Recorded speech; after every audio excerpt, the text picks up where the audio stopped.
Buenos dias. Just seeding the algorithm to make sure you get Spanish ads popping up. We're a full-service podcast here. Очень приятно товарищ. We could do Russian, Guten Morgen, German. Just wherever you are, we're just going to make sure it pops up. Or Gut Morgon, as they say in Sweden. So, hey, everybody, regardless of what language you're listening to us in, welcome to episode 1. Can you believe it, Murph? 132. I'm shocked. I'm surprised. I'm pleased. I can't think of enough adjectives to describe that. Okay, Joe Biden. Hey, I did it, but I didn't do it. But I really did do it. I don't know if I did it or not. Just kidding, people. Don't get wrapped around the axle. Another elderly citizen who can't recall what's going on. No, I mean Murph, not Biden. So. And Morgan's personal phone number is 1-800. Call me now. Bite me. 1-800. Bite me now. All right. Hey guys, welcome back. As you can see, it's already been one of those days. Murph is still at the beach. It's actually getting warmer here. We may go hit the winery today after we get done recording. So nice. Very nice. It's going to be nice. It's going to actually hit above 60, which is, I know a freeze warning for you folks down there in Florida, but for us, it's like, damn. Well, just so you know, it is cloudy this morning, so, waiting for the sun to come out. It's coming this afternoon, though, but we're at 71 degrees now. 71. Fine. We're at 54. We're getting there. We're climbing. Well, all right. Enough about the weather reports. Let's get into a little bit of housekeeping, guys. Hey, head on over to Apple, Spotify, hit those 5 stars. And actually appreciate on Spotify, you can actually leave comments on the episode. So we got a lot of good comments. We'll talk about that in a second. But on Ken Mead and our episode about Las Vegas, and the Las Vegas shooter, the Route 91 Harvest Festival. So, but head on over there. It really means a lot to us. It helps us obviously get discovered and helps us with the rankings, because we want to be number one. We're not there yet, but we will soon be. Hey, but also head on over to our website, gameofcrimespodcast.com. That's where you're going to find the book for our next guest we'll talk about here in just a little bit. Also follow us on that thing called social media at Game of Crimes on Twitter, Game of Crimes Podcast on Facebook and the Instagram. And also make sure that you just go to facebook.com and type in Game of Crimes fans. Join our exclusive fan club run by our favorite mafia queen, Sandy Salvato. She rules with an iron fist with a velvet glove. And don't make her mad. I'm telling you now. You don't want to see that. Don't make her mad. I don't want to see it. I don't want to see it. Hey, it's, some people have disappeared, hey, don't want to say anything, but, I understand we're down a couple listeners, people who ticked her off. So now she wouldn't do that. That's right. And she gave me she told me what she wanted me to do to get out of the doghouse when it comes to the narco meter. So Sandy, I'm working on it, sweetie. Hey, but but we'll talk about that too. We got a couple other great things lined up too, though. So, but where you really got to be is Patreon, patreon.com/Game of Crimes. That's where we just released. I got a lot of comments on our latest episode, 911, What's Your Emergency? Now, who gets the deer, me or the dog? If you haven't listened to that one. That's still funny. I think it's one of the funniest ones. I just snorted. Pulled up. Oh, I'm driving down the road. I had to dry my eyes on that one. Yeah, that one was good. So, but if you want to know what it is, hey, be part of the club. Go over to patreon.com/Game of Crimes. We've got our Q&A coming out, case of the month. You can't make this shit up. Our narco meter review, which Murph has almost climbed back out of the hole. Who would have thought Miami Vice would have put you in a hole like that? Oh, and it's been months trying to get out. I thought I was out of it, after we did the most recent one on the Griselda. But you're series. Close. I'm close. I mean, I've got to keep the queen happy. Yeah, Griselda was good though, and and again, as you guys want to find out what's the real twist at the end, what do her and Pablo really have in common, besides being room temperature? You have to listen to the episode and find out. That was a good series too. It's in fact, I called the executive producer Eric Newman and congratulated him on it. Yeah, and again, like he did with Narcos and stuff, it didn't make her into the loving, caring, wise mother who is the patriarch, the benefactor of the community. She was a cold-blooded killer. Killed her husbands. Had her husbands killed.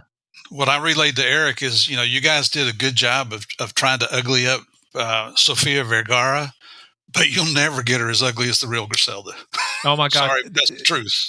If you think 3 hours of work, that's where it got. It would have taken 12 hours of work. They wouldn't have had time by the time they got everything on Sophia to make her as ugly as the real Griselda. The time to film would have been over. So, you're not kidding. You're not kidding. And Rough like you say, when times. you and yeah, well, like when you and Javi do your presentations and he pulls up that slide, it always kind of revokes, kind of. It does. It does. But as folks, as you can see, this is a show about crime. We talk about bad people doing bad things and bad people doing bad things to good people. We take these stories seriously, but We never take ourselves serious. and how do we prove that we don't take ourselves seriously, Murph? What is it? What one thing do we engage in on almost every episode to prove that? Well, there's two things. One is we open our mouths and we prove that we're pretty much goofballs. The other is we have a very special section which we're ready to bring you now. And what is it called, Murph? What is it time for? It's time for Small town police blotter. Dude, you're too slow. I know you've been down there in Florida, but we got to speed things up there. All right. I haven't had my nap yet today, Haven't had your nap. All right. Well, it's only 9:00 in the morning, Murph. There's still time. So. I got up early. Hey, by the way, Murph, have you ever had somebody said you can't arrest me because I'm here on a higher authority? You get the super secret squirrel agents that, hey, I'm covert agent for the CIA, or I'm working undercover for the FBI. You ever had one of those people? No, I've had people told me I couldn't arrest them, and I proved them wrong, but I haven't had the other. Well, here's one. This is about as high as authority can you get. Carnell Gittins, what a name, Carnell Gittins, claimed that he had checked with Christ and secured permission before he broke into the public library in Sandusky, Ohio, population 25,905. Salute. He was using, by the way, he also got in, he was using an exterior outlet to charge his phone. Gittins, who twice had previously been busted trespassing at the library, cited Christ when a patrolman asked what he was doing on the property. He was charged with criminal trespass, booked into the jail where he remained locked up on a $1,750 bond. Following a 2023 arrest, Gittins, who is nicknamed Cloud, told police he was from Canada, and he's been wandering Ohio for the past year. However, the newspaper reached out to Christ, but he could not be reached for comment. I think you have to do that in prayer. So, Wow. That was really written in the story. That was written in the article. Christ could not be reached for comment. It's funny because my accountant, their last name is spelled Christ, but it's pronounced Chris. But I'd probably call them and see what their thoughts were on it. Well, here's my thoughts on this next one. This comes to us from North Dakota. North Dakota up there, Grand Forks County. So, Murph, I remember when my daughter was young, you couldn't say anything in front of her because she would snitch you out. Well, Daddy said this and Daddy said that, Well, the North Dakota cops pulled over a vehicle and recognized the strong odor of marijuana. The driver's 4-year-old daughter was in the car with her, and she goes, "That's Mommy's." Oh, that's even worse. They found a glass marijuana pipe in the back seat, and the little child goes, "Mommy smokes weed all the time." This is a quote. Oh. Well, I hope that child's okay. Well, that's funny, though, isn't it? Well, Caitlin, she started young apparently because Caitlin, the mother, is 20. Her daughter is 4. She was charged with felony child endangerment, misdemeanor possession of drug paraphernalia. But what is it? Like I told somebody one time, a lesson I learned: never rob a bank with my daughter. She will rat me out in the first 30 seconds. And I got to tell you too, real quickly too, when you watch, I've been watching Cops on Fox Nation on the streaming stuff, but in the intro, they've showed these two ladies sitting there, and the cops go, "Okay, whose this?" And before he could even get out, "Whose is this?" the one lady is pointing her finger at the other one. Right, just that fast, man. No honor among thieves. Finally, police. Finally, Murph.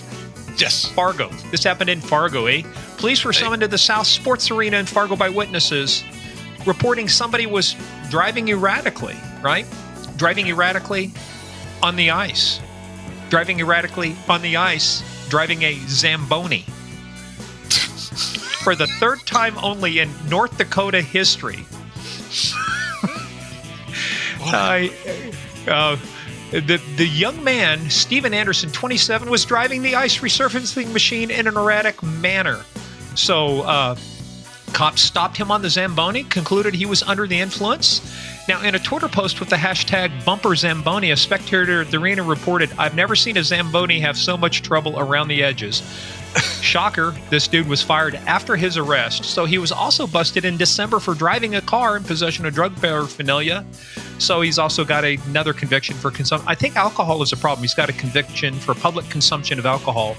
So just even looking, I was doing some research, but a check of the archives only reveals 2 prior arrests for drunk zambonaling.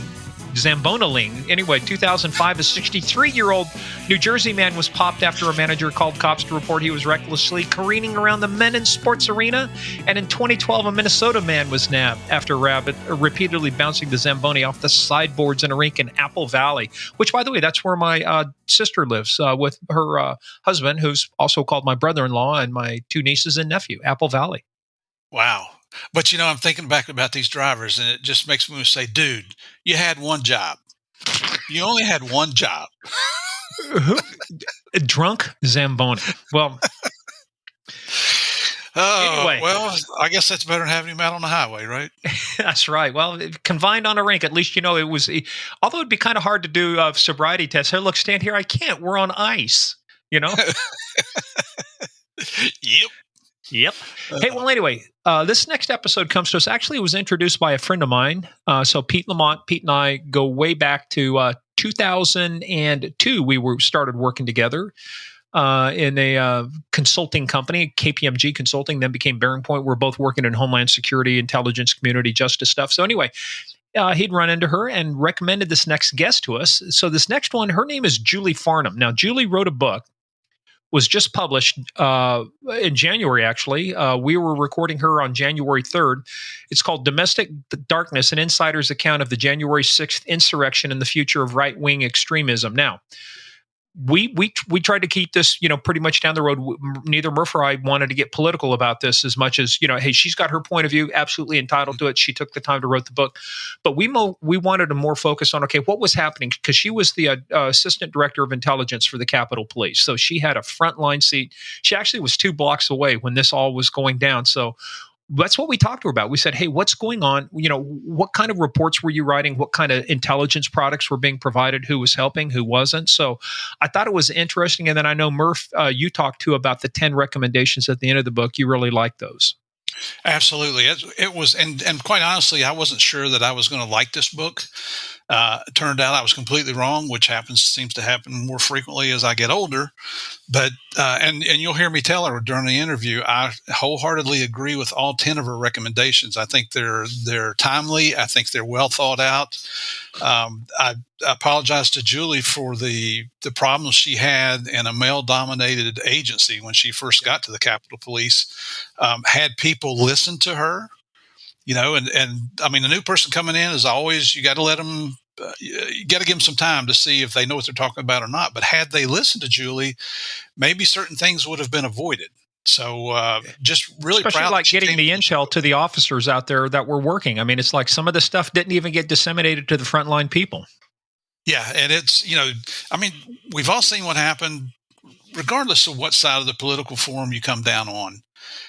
In my opinion, that should never have happened in our capital. That was an attack on our capital. That's something that happens in a third world country, not here in the United States. But go to Patreon and we'll probably complain a little bit more about it over there. But Julie, I think she did a fantastic job on this book here, and seriously, just cannot thank her enough for taking the time to come on the show. Yeah. So, well, Murph, but if we're going to hear about it, I have to ask you, are you ready to play the biggest, baddest, most dangerous game of all, the Game of Crimes? Oh, yeah. So, everybody, you're going to get some insider information here. So, get in, sit down, shut up, and hold on. Listen to what Julie's got to say.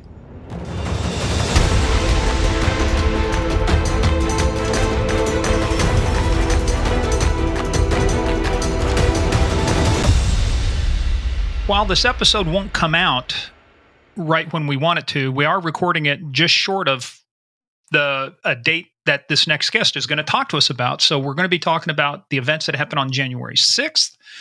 And we, Murph and I are the types, we like to get all points of view, and we love discussing things. So, but you came to us, Julie, by way of a friend, right? So mutual friends, right? And so we're going to kick this off. So first of all, welcome Julie Farnam. to Game of Crime. So, Julie, as we always say, yay, welcome. Thank you for having me. Yeah. Hey, but we say that now. Wait till this is over. Okay, I'm ready for it. All right, as we do with everybody, Cosa Nostra, thing of ours. We want to talk to you. How did you get started in this thing of ours? How did you get started down the intelligence, down the law enforcement path? I mean, were you bored one day in college and decided, what the heck, let's go for a ride and take a cop car out? Or how did this happen? Yeah, I don't know. Poor life choices. I don't know, but isn't that the story of all of our lives? Yeah. No, all kidding aside, I kind of fell into intelligence accidentally. Going way back, I was working with the International Rescue Committee in their immigration clinic in Boston, and this is when I was in grad school. And maybe like 3 days before I graduated from grad school, I had an interview with U.S. Citizenship and Immigration Services, which is a component of the Department of Homeland Security. And I had said to someone, like, I don't have a plan B, so if I don't get this job, I don't know what I'm going to do. But fortunately, I did get the job and spent a little over 15 years with Homeland Security and working mostly in immigration. And immigration has a lot of similarities with intelligence. There's a lot of fraud in immigration. There's a lot of national security issues in immigration. So I kind of just ended up in intelligence. I had worked a lot with the Boston Marathon bombing. I had done a lot of work with the San Bernardino terrorist attack. And so when a position... By the way, just to put a plug in for us, so Ed Davis is a friend of mine. So we had him on. We talked about the Boston Marathon bombing, and we also had one of the guys. Actually, we talked to one of the commanders that responded to the San Bernardino terrorist attack. So, Eric McBride. Pete McBride. Yeah. So, I mean, I love the fact we're getting into this because there's so many crossovers between our prior guests and stuff. So as people can see, this is a very small world. Mm-hmm. It is a small world. And so when a position opened up at U.S. Citizenship and Immigration Services to head up a division within their intelligence division, they asked me to take the lead on that. So in that role, I set up their intelligence watch. USCIS did not have an intelligence watch. So I set that up for them. And then I also oversaw a branch that did the classified vetting of immigration cases that had national security issues. So I dealt a lot with terrorists, a lot of trafficking type cases, a lot of transnational gangs like your MS-13s, things like that. So that's how I kind of got into the intelligence world. And then one thing that most people don't know is that USCIS was at the time self-funded. So they're funded by the application fees that they collect. And during the pandemic and with, restricted immigration policies, they were furloughing a lot of people. And I got a furlough notice as well. And I have bills to pay. I have kids. I have mortgage, all that stuff. So I jumped ship, as did many people. And I landed at the Capitol Police. Maybe not the best place to land right before the presidential election, but that's where I ended up. Well, so let's put a pin in that for a second. Let's go back for a little bit and talk about when you said you were growing up, you went to grad school. So tell us about your path from high school to college. Where'd you grow up at? I grew up in Stoneham, Massachusetts, which is just north of Boston. It's about 15 minutes outside of Boston. Went to undergrad at Simmons University, which is an all-women's university. Simmons College back then, but it's Simmons University now. And straight from there, I graduated a year early from Simmons. So I was, very ambitious to get on with my life, although in retrospect, I should have spent more time enjoying college. And then I went straight to law school after that. And I hated law school. New England School of Law. And I hated law school and I left. I dropped out. Why did you hate law school? I think I maybe didn't have the maturity level at the time. I think I would have been successful if I were to go to law school now. And I it was very tedious and the competitiveness of it. And I just didn't like it. And I did not want to do that with the rest of my life. So I left. So when you went into law school, what did you think you were going to do? Did you want to prosecute, defense, civil cases, litigation, corporate? What did you have an idea of what you wanted to do when you started? I think I wanted to do more environmental type stuff, which is interesting because my career path is nothing like what I thought it was going to be. But that's okay. I'm open to like new experiences, and I'm very much a P on the Myers-Briggs, not a J, and like just like go with the flow and see where the world takes me, and I'm okay with that. Well, you said you're from Massachusetts. How did you learn to pronounce your R's? When I came down to DC, and I've been down to DC in this area for a good 15, 16 years now, people could not understand me at all. Like they could not understand me. So I had to lose the accent just to be heard. So, well, you hear my accent. I had the same problem in DC. So I speak Southern. I got a buddy of mine that's out of Massachusetts, John Leonard, but he sent me a sign one time that says how to speak, when you're in Boston. All he had was a cardboard sign that had the letters AH on it, and you put it in front of Sumner, everything ended in AH. So it was fun. Hey, and you know what? We were remiss before we started. Julie, tell us about the title of your book and when did it come out? It's called Domestic Darkness, an Insider's Guide to the January 6th Insurrection and the Future of Right-Wing Extremism. And it came out yesterday, January 2nd, 2024. Congratulations. All right. So so happy publication day, as they say, happy pub day. So today we're actually recording this on January 3rd. This will come out later, but we just want to let everybody know we were trying to. And by the way, too, thanks for being flexible because Murph, first of all, he decided to go to Saudi Arabia. How often does that come around? Speaking of screening for terrorist stuff, you should have had him screen. I almost got stuck in Saudi Arabia one time, but that's another story for another time. No. You don't when you raise stuff like that, we will get into this. So, and then I had an issue last week, and so we were very flexible. So thanks for being flexible. But you know what? It worked out too, because it's great to do it right around publication day. So, yeah. So let's talk about, you made the jump from there to Capitol Police. Like you say, everybody, pandemic hit everybody hard. And I don't think a lot of people knew that. Back in the day, you and I were talking beforehand, I did some stuff that involved the U.S. Visit, the entry-exit program, worked between DOJ information sharing, intelligence sharing and stuff. Yeah, I didn't realize for a long time that they were self-funded. I mean, that all of those things came from fees. Yeah, most of it. I mean, their E-Verify program was funded through appropriations and then like a couple other small programs. I don't know what it is now because they did get a bailout in late 2020, but I had already left at that point. So I don't know what their funding structure is now. So but let's talk a little bit, though, about time your USCIS. There's got to be a couple interesting stories out of that. You talked about getting stuck in Saudi Arabia. Was that during your time with USCIS? It was, yes. First of all, how did you end up in Saudi Arabia? Was it by accident? Mm-hmm. Were you going to Jordan and made a left? Getting to Saudi Arabia. I went to Jordan to look at refugee processing and how they were screened to make sure people were not members of ISIS or Al-Qaeda or things like that. And so that's why I was in Jordan.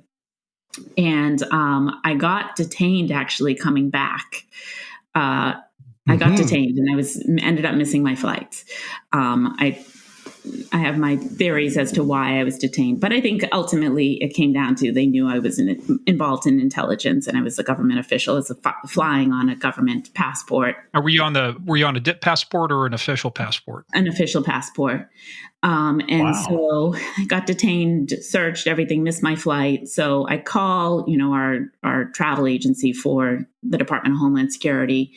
And of course it was like 3 a.m., US time. And so I wasn't getting, the A team. And the woman's like, well, I'm going to have you do a layover in Saudi Arabia. And, you stay there for a little while. And then I'm like, you're going to have a single woman go to Saudi Arabia? Like, are you crazy? I was like, no, I said, that is not going to work.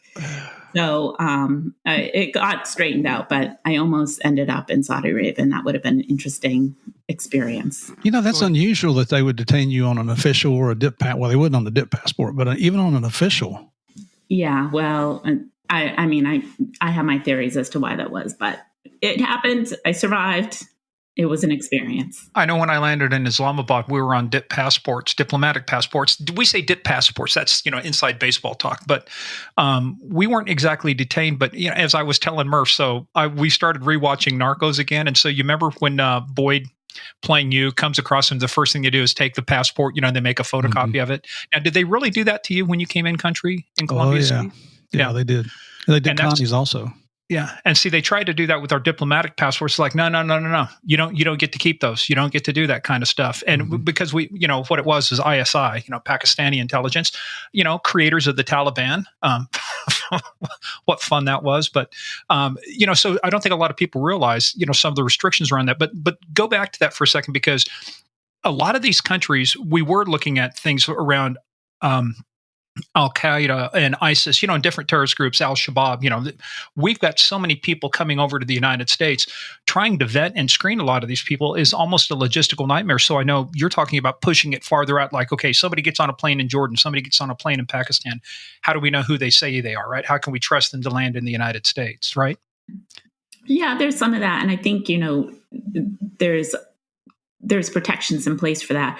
The concern I have is that, to be admitted into the refugee program, you have to go through the United Nations. The United Nations may disqualify someone from being a refugee because they think they're terrorists, but they don't share that information with any of the countries that are resettling them. So say, this person gets rejected as being a terrorist because the UN has decided that they participated in a terrorist activity.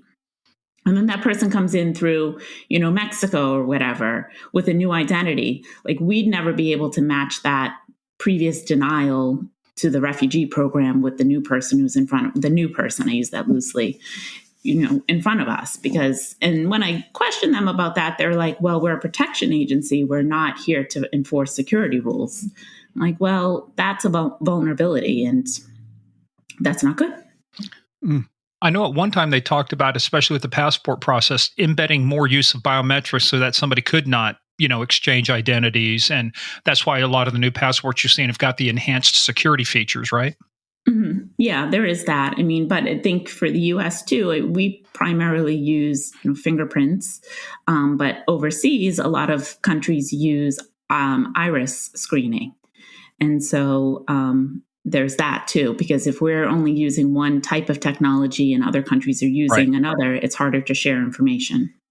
Well, and then a lot of countries don't want to share information. Sometimes they're very hostile to sharing information, as we have all found. Hell, even in the United States, we've got people that won't share information. I remember Dennis Miller's favorite joke was the only thing the CIA and the FBI share is the letter I in their name. And he was right for a long time, Unfortunately, that's true, or was. Mm-hmm. Well, when I was doing work down at Justice on information sharing, we discovered a lot of, gaps and stuff. But I did early days, I worked on the terrorist watch list, the consolidation. At one time, there were 25 separate lists. And so we've told this story before, but one of the people we looked at was Nawaf al-Hazmi, who was one of the 19 hijackers, probably number 2 next to Mohammed Atta, and State Department put him on a terrorist watch list in August. But he was already in the country. He'd been stopped by the Oklahoma Highway Patrol back in April and written a traffic ticket. So the guy was already in the country. So, I mean, when you talk this stuff, I don't think a lot of people realize, there's 8 billion people in the world now. So trying to figure out who's who in the zoo becomes very difficult. It does, especially if people don't want to share or they're sharing different ways. And, the information people don't make the connection that they need to make. So without disclosing, obviously, sources and methods, and confidential stuff, but give us kind of an idea of a couple things that when you worked on USCIS that you were successful at in preventing bad people, bad things, from coming into the country. Yeah, I mean, I think I'll just say generally that people don't realize that there are people trying to exploit our systems and our immigration system to do bad things. And it was the fact that there was a whole branch dedicated to doing that screening tells you something. I mean, we had enough work to go around, and very, very often we would find bad things going on. And the challenge was with my team, and my team was half intelligence analysts and half immigration officers, because intelligence is its own language, as is immigration. And so to make that information that we do find usable in an interview, because you can't just ask someone, especially if you had the information and it was classified. You can't just be like, oh, were you a member of ISIS or whatever it may be. You had to ask other questions like, where did you work and who did you know and things like that, to get the person to elicit the information that you need in order to make a denial. Because immigration, under the law, like if you're denying someone's application, you have to give them a reason for it. Green card applications, there are such things as discretionary denials, but it's very rare that those would be used. So, and if you do a discretionary denial, you're kind of tipping off that, the government has information that can't be shared. And that opens a whole nother can of worms. So you really need to get information that can be denied publicly, right? So, or that can be put in a denial letter publicly. Social media is a great thing too, because a lot of people now don't realize, they'll post something on social media. It's kind of like, hey, here's what you said. Here's what you did. You said death to America, and you're wondering why we're not letting you in. And you said this on Facebook. Yeah, but the government, the way they use social media is very, very limited. They have very strict privacy rules. I think in a lot of ways too strict. If someone puts something out there in the public, it should be able to be used. Like, don't make it public if you don't want people to know about it. So that's a challenge. I know we're going to get into towards the end of your book here. I hope we do have time to do it, where you have your recommendations, and you outline pretty well the restrictions that the government places on itself about the rights to privacy. And I agree with that to a degree. I think it's stupid that we have access to information that we're not allowed to use. How ridiculous is that? Do you see private industry restricting that? Hell no. When you apply for a job, that's the first thing you do, to go to social media and see what you're talking about. Mm-hmm. But here we are in the government thinking if you put it out there, it's on a public site. It's public information. I think it's asinine to think any other way.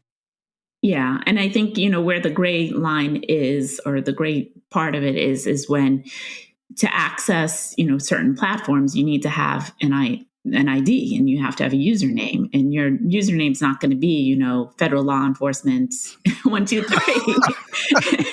It's like those stupid people in the cul-de-sac that want to rename their Wi-Fi, hey, FBI surveillance van 2. Nobody's going to do that. Yeah. And and you see in a lot of these chat rooms, especially some of the more, the more squirrely type social media platforms, where people talk a lot about glowies, and that's like slang for law enforcement who are undercover in these chat rooms.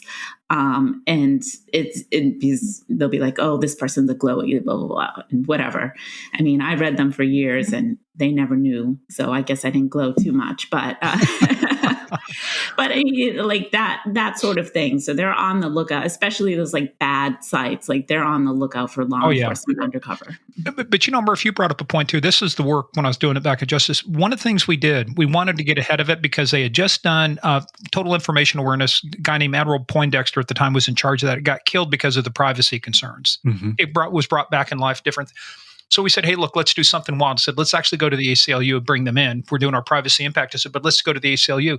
We were shocked when we were at the ACLU and we said, here's what we're collecting. They go, well, we think you could actually collect more information. Wow. And it's, to your point, it's amazing is that the handcuffs we put on, look, if you put it on the front page of the New York Times, why is it that I can't use it? Exactly. Yeah, no, it makes sense. And I think in the point of making the book too, is that if it's something that would be illegal if it was done, outside your house, then it's still illegal when it's done online too. So it's not a matter of like civil liberties and privacy. It's a matter of public safety. And that's how we should be looking at it. Exactly. How hard is that? Well, I was moderating a panel for MIT one time, and I had some people on there from NSA lawyer and stuff like that. I said, let me ask you stuff. Who do you fear more when it comes to the ability to collect information? The FBI, the CIA, and the NSA, or Facebook, Amazon, and Google? And without a doubt, everybody said Facebook, Amazon, and Google. Mm-hmm. To your point, you would be shocked how much information they collect. Mm-hmm. What people think the government collects versus what the private sector collects. I'd love to have their collection capability. Yeah, exactly. Well, it's as simple as, I'm looking to get a new truck and I'm going online looking at the local car dealership websites, and now I'm being inundated on all my social media platforms with advertising from those dealers. Oh, you want to do something even more scary? Just sit here and talk about Australia. Let's talk about something in Australia you want to go visit. Let's talk about going to visit the Sydney Opera House. I'm going to say Sydney Opera House. I guarantee you now, Murph, on Facebook or whatever else, you're going to start getting ads for the Sydney Opera House. Come visit us in Australia, man. or you were saying bienvenidos, at the opening of our show, and people started getting Spanish ads. Spanish language ads. I got Spanish language ads. We would say, hola, hola, welcome, amigos, players, spreads, that's everyone in free, bienvenidos. And then all of a sudden, all of my ads, and I started to get literally phone calls in Spanish. Got to stop doing this stuff. Well, let's start kind of weaving our way into this too. So, you had been there, and obviously layoffs, furloughs going on right now. There's a difference between a layoff and a furlough, but at some point, was it kind of like, hey, look, we're not going to be coming back, and like you said, hey, got bills to pay, mortgages to pay. So, was that more the deal? Did you have a chance to come back, and it was just going to be too long, or did you just say, hey, it doesn't look like this is going to happen, I got to move on? Yeah, the notice was for a 90-day furlough, and to be 3 months without a paycheck was just not something that I could do financially. So whether I would be back at the end of the furlough, and I did think that USCIS was going to get a congressional bailout, because I didn't think there's any way, because they sent furlough notices to 70% of the employees at USCIS. Oh my God. So almost the whole agency, and that's just not practical. So I did think that there would be the opportunity to come back after the furlough, but I really couldn't be without a paycheck for 90 days. And it was just such an uncertain time too, because we didn't know who was going to get reelected, and we didn't know how long this turmoil was going to be. And immigration is a very, politically sensitive topic. And so I was just like, I just need to do something else and move on. So I did. So how did this opportunity then with Capitol Police come up? Was it because I got to imagine, though, just from a standpoint of if you're furloughed, a lot of other people are furloughed. So it's almost like vultures. One position opens up, there's got to be like 1 million people, hovering and waiting to pounce on it. Yeah. And some of it was, I applied for a job in March. The furlough notice I didn't get until July-ish. But right before, or I think I ended in March, I was the acting assistant director of the Fraud Detection and National Security Directorate within USCIS. That's an SES level position. And I kind of saw what was going on. So I had that perspective, and I knew things were going to go south in the agency. But we always define terms. Hold on. We always define terms. So you said SES. So Senior Executive Service. It's not SEC, Murph. It's SES. SES. Bite me. Well, sorry, just a little personal note back. Well, we're college football too. Neither the Dogs or the Tide made it. So the SEC was having a bad weekend. But it's terrible.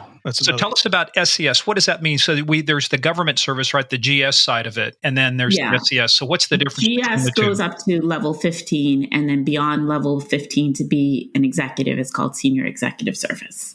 And so the higher level positions in agencies, if they're not political appointments, they're usually SES positions. Okay. And so once you get to that level, it's like there's a whole lot more responsibility, a whole lot more, you're not doing the day-to-day stuff as much as more operational. You're managers, leaders, things like that, not necessarily like first-line supervisors. I think I was like a third or fourth-line supervisor at that point. Right. By the time, we used to laugh too, but if the problem gets to my level, either I've got the wrong people below me or it's a really big problem, and it better be a really big problem. So yes. So you get this. You start applying in March, but you get the furlough notice. You said somewhere around July. When did you get? Somewhere around July, and I think July is around when I interviewed for the Capitol Police position.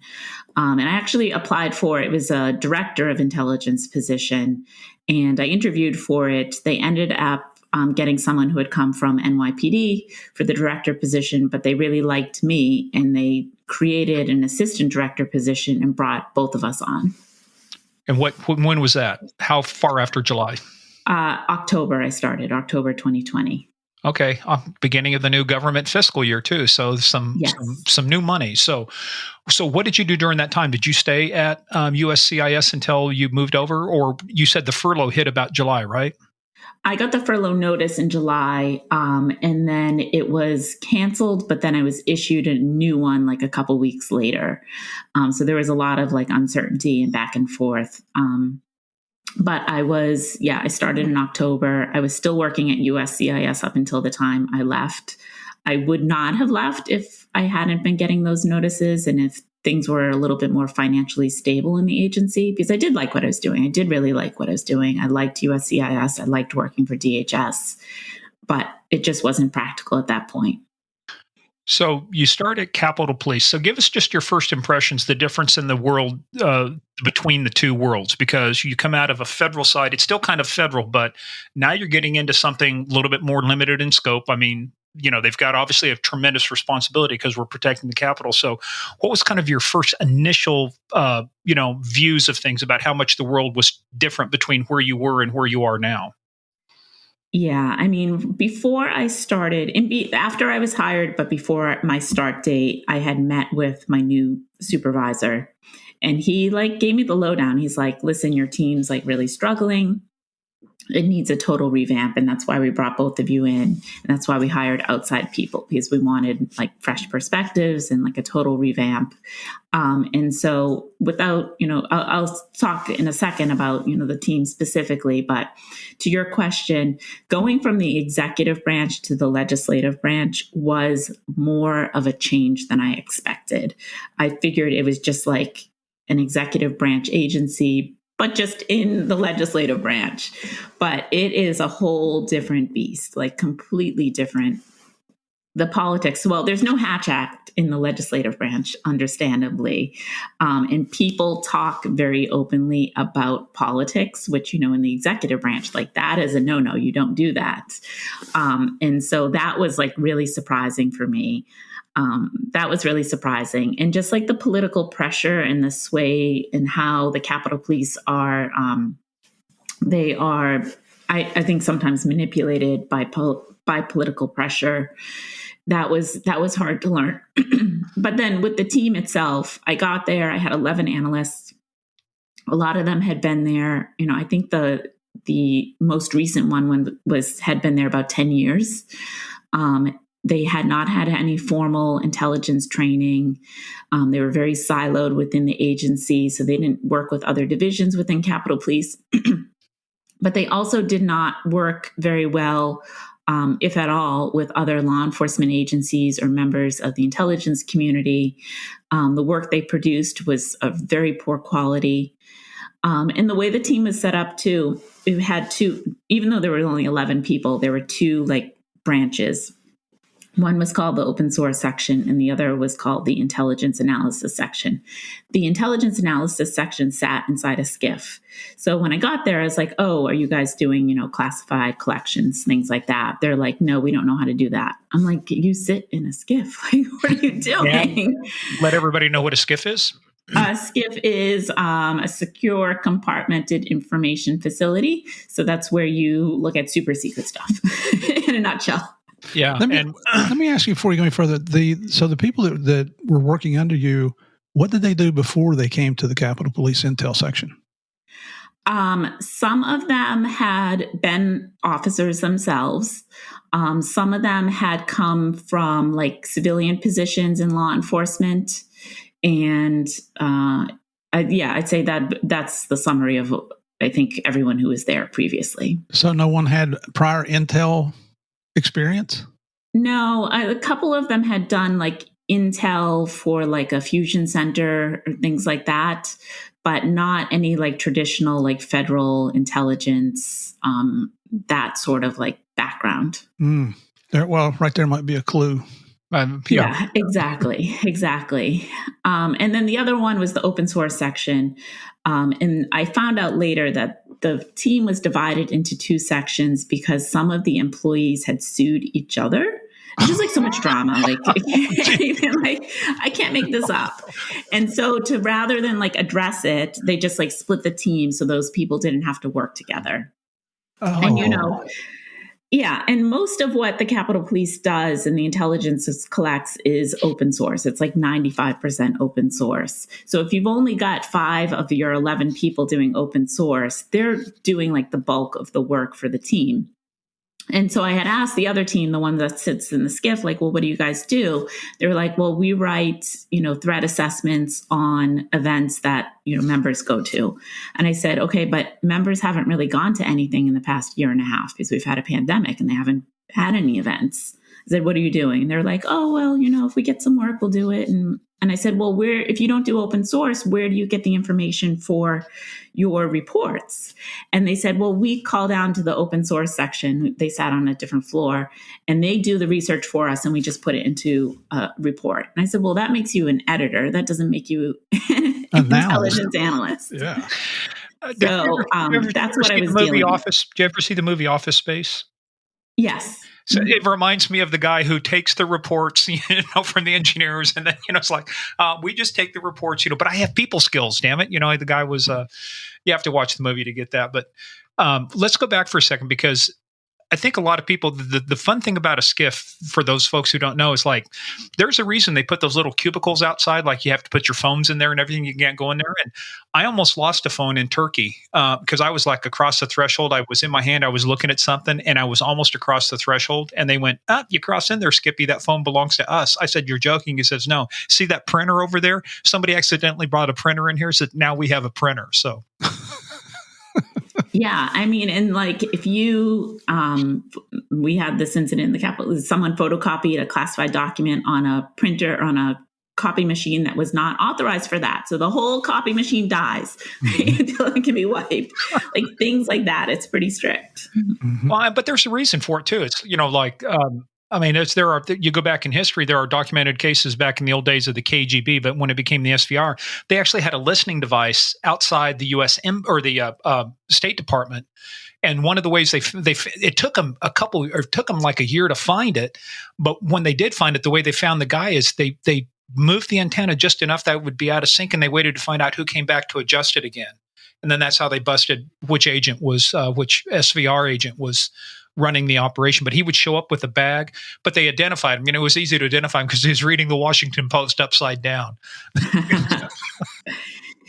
going to have to cover if you're going to do something like that. You got to do something. So let's talk about now getting into this. So when you started, this was, you said October of 2020. Yes. So, we're obviously, the pandemic now is kind of in full swing, a lot of restrictions. How tough was it to do your job in that environment? It was hard because, the week I started was the week of the Supreme Court Justice Barrett's confirmation hearings. So, it was a lot of like protest and chaos, like from the get-go. And so I was really thrown into this world in like very dramatic, chaotic way. And then we had the presidential election the next week. And then, a week after that, we had the first MAGA march. So it was just like one thing after another. And I was trying to, get the team up to speed.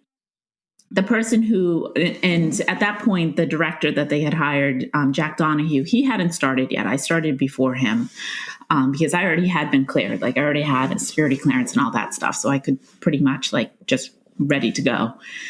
And so it was pretty chaotic. And I was also trying to figure out like what the team's capabilities were and, what they could do, what they needed training on, all of that stuff. And they were, for the most part, working remotely, with the exception of like literally two people who were working in the skiff. So it was hard, like trying to like get things up to speed and get my knowledge. And the person I replaced, he kind of checked out. He checked out, like he wasn't there. I met him twice from the time I started to the time that he left. He left around Thanksgiving time, and I only talked to him twice. And he really was not very helpful in trying to just like basic stuff, like what are people's hours and who does what? And like, what do you do when there's a holiday and we have to have coverage? Like real, like basic stuff. He was not particularly willing to share what I needed to know to do my job. So it was up to me to like really figure it out all on my own. So you had a team of 11, but in reality, how big of a team did you need? I needed probably 30 people for the volume of work that we had, maybe more. What? Do you guys carry in your previous position, did you carry responsibility for investigating threats against congressmen and congresswomen? When I was in DHS? Or in Capitol Police, I'm sorry. In Capitol Police, yes, that was the bulk of what we did, was to look into the threats made against members of Congress. And, in 2021, there were about 10,000, close to 10,000 threats made against members of Congress. And it was just slightly less the, next 2 years. So wow. Huge volume of work. And 11 people. And 11 people, of which their skills were of questionable ability. Well, and it kind of indicates where the priorities are placed. And it doesn't sound like it was placed right there. Yeah. No, it wasn't. And it's dangerous. And I do think, going forward, probably the biggest threat we have is a lone wolf attacking or harming either an elected official, and not necessarily a member of Congress, but it could be at the local level, at the state level, someone who's been elected, or a candidate for elected office. Well, we just saw that happen in Japan.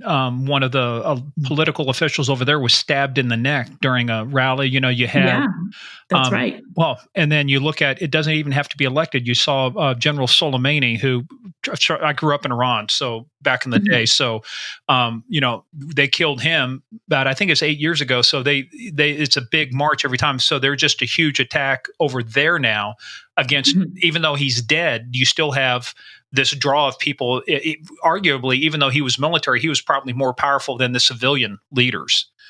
He was the head of IRGC, the Iranian Revolutionary Guard Corps, the Quds Force, all of the people who were supplying explosively formed penetrators stuff. So, but to your point, that's the thing that concerns me more than anything else, because if you got somebody who's a true lone wolf, this is almost the day of the jackal. If you go back to Frederick Forsyth, the novel he wrote about, the lone assassin, it's very hard to stop. And so how do you stop it? Well, I think there's always going to be some sort of red flag, and you just need to pay attention to it. And one of the recommendations I have in the book is have something similar to see something, say something, but for domestic terrorism, because people don't radicalize overnight. It's not like one day you wake up and say, you know what, I think this ideology is great and I'm going to go kill on behalf of it. That's not how it works. It's a gradual path to extremism. And then there's a jump too from thinking about to doing. It's not something that not everyone makes that transition, but those who do are quite dangerous. And although they may not be communicating online or telling people what their intentions are, there are things going on that people around them should be able to know, but they need to know what the indicators are.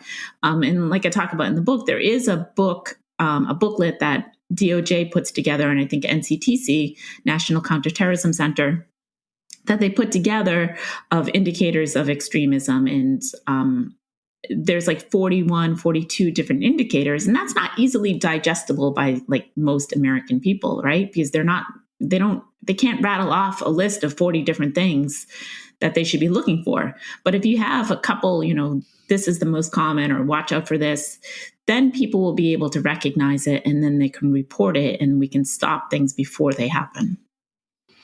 Right. So go ahead. Right back to what I was complaining about earlier with people putting out on social media, public social media, and our government is, we don't step on somebody's toes. Well, what's more important? Well, but that gets into a great debate, though, right? Because it's a philosophical thing too. But the question is, do we want our government collecting information? It depends, right? What information are you collecting? Is it, the thing that killed total information awareness or other stuff? They didn't address the privacy issue and how they were going to use the information.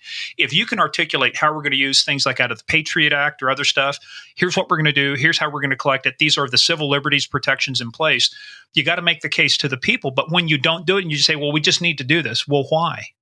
Mm-hmm. That's where I think people, and it may serve a good purpose, but sometimes the government is they're good at, they've got such tremendous capability, but what they're really poor is at communicating and marketing the idea to the public to say, here's why we're doing this and here's how it benefits you.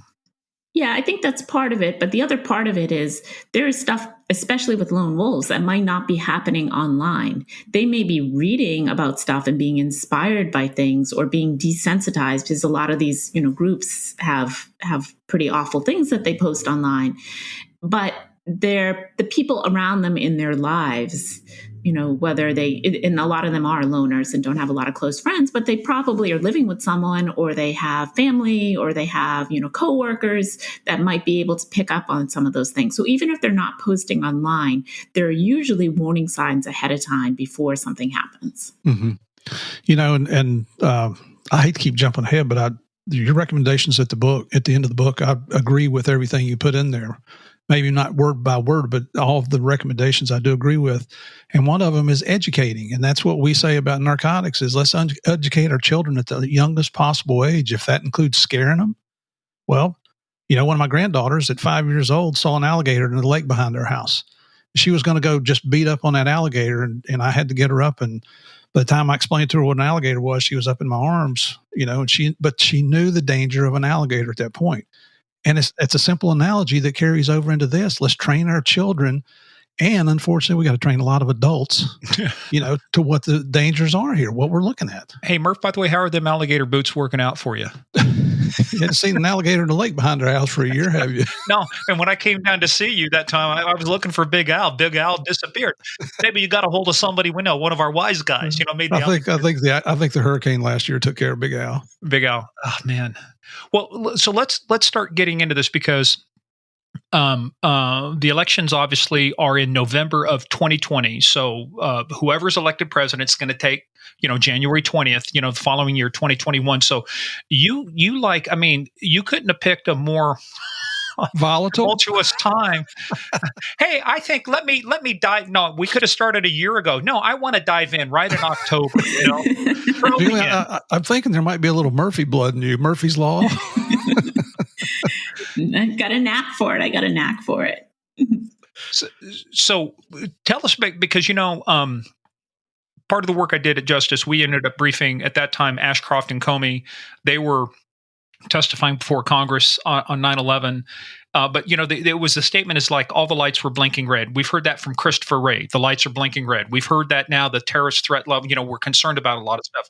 So when you got in there, tell us about it. It's hard to see if the lights are blinking red if you're not connecting the dots, right? You got to collect the dots to connect the dots, right? So when you got in there, what did the situation look like to you as you started getting the lay of the land?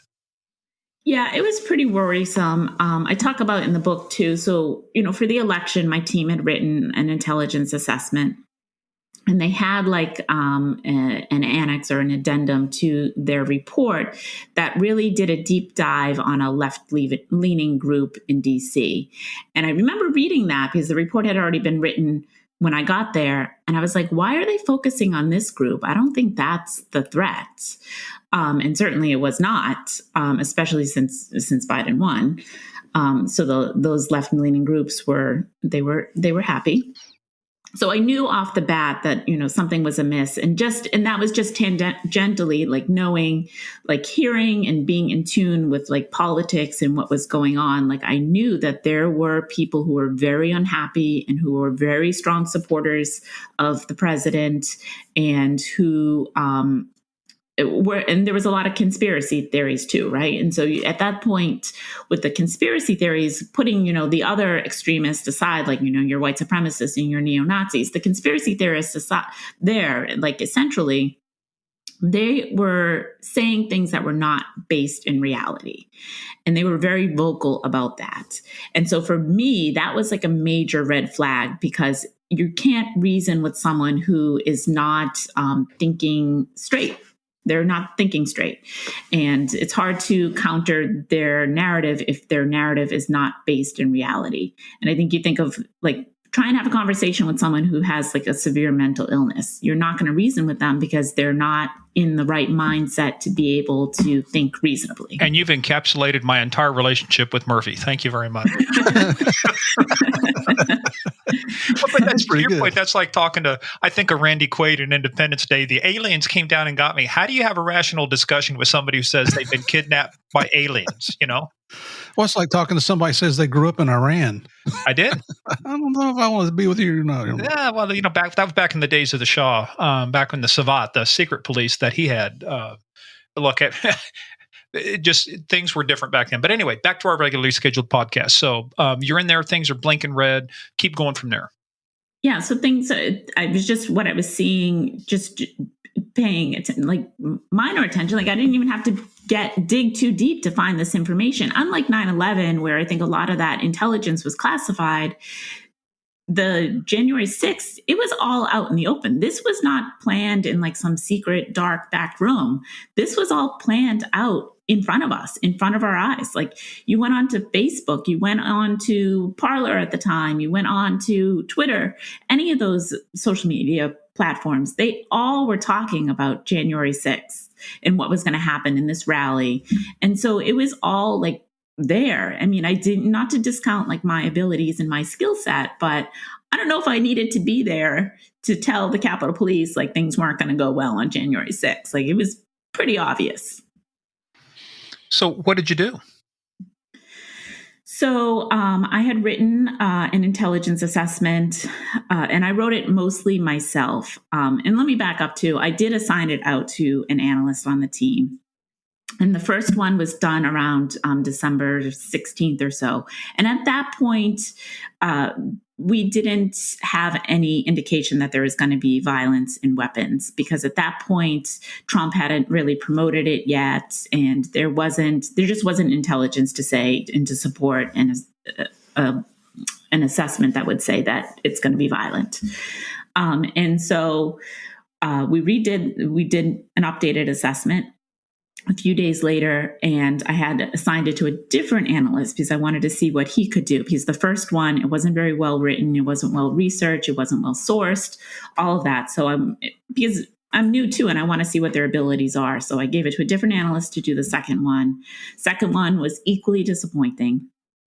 So now we're approaching, we're after Christmas now, we're approaching the new year, and I write a new one, and I write the final, this one myself. And I take little bits of what the other two people did and what they had found, and then I put in other information that I had found myself. And then January 3rd, and I will say, so Capitol Police, for all their intelligence assessments, they had this like canned language at the end in like the last paragraph that just said, situations can change and blah, blah, blah, very general stuff. And so I sent in my assessment to Chief Gallagher, who was the deputy chief over the Protective Services Bureau, which is where I worked, where my team sat. And he's like, I read your assessment and it's pretty, it's a little bit scary. And he said, your last paragraph doesn't reflect like all the other things that you say in the assessment. Can you beef it up a little bit? And so I wrote what I wrote, which has been made public now. Jack Donahue, the director, also wrote something. His was more, a little bit more vanilla and a little bit less inflammatory than mine. And when I sent mine in to Gallagher, I said, this might be a little bit too strongly worded, because I say, Congress is going to be the target. They're coming armed. There are going to be all these extremist groups. They see this, there's a sense of desperation here. All of that I put in the assessment. And he ended up using my version. And that is the version that went to Sund, who was the chief of police, and to Capitol Police leadership, warning them of what was going to happen. And what was the date on that? January 3rd. Okay. So, when you write an intelligence product too, there's like, who's the consumer, right? Who are you writing it for? So was the chief the ultimate consumer, or was it designed to go above that into political leadership? It was really designed for the chief of police and also the chief of the Uniformed Operations Division, because he would be the ones to dictate, both of them would really be the ones to dictate what the operational plan would be, first and foremost, and two, like what the officer's posture should be on that day. Hey players, that is the end of part 1. Part 2 comes out, as always, on Tuesday. In the meantime, go check us out at Game of Crimes on Twitter, at Game of Crimes Podcast on Facebook and the Instagram. Also, go check out our website, gameofcrimespodcast.com. We've got a lot more information there, including our book list. Any book written by our guests will be listed there. In the meantime, go check us out also, patreon.com/Game of Crimes. It's where we put a lot more content you won't hear on our regular podcast. We go into a lot more topics, and folks, it is a lot of fun. So go check us out, patreon.com/Game of Crimes. In the meantime, everybody stay safe. We'll see you tomorrow for part 2.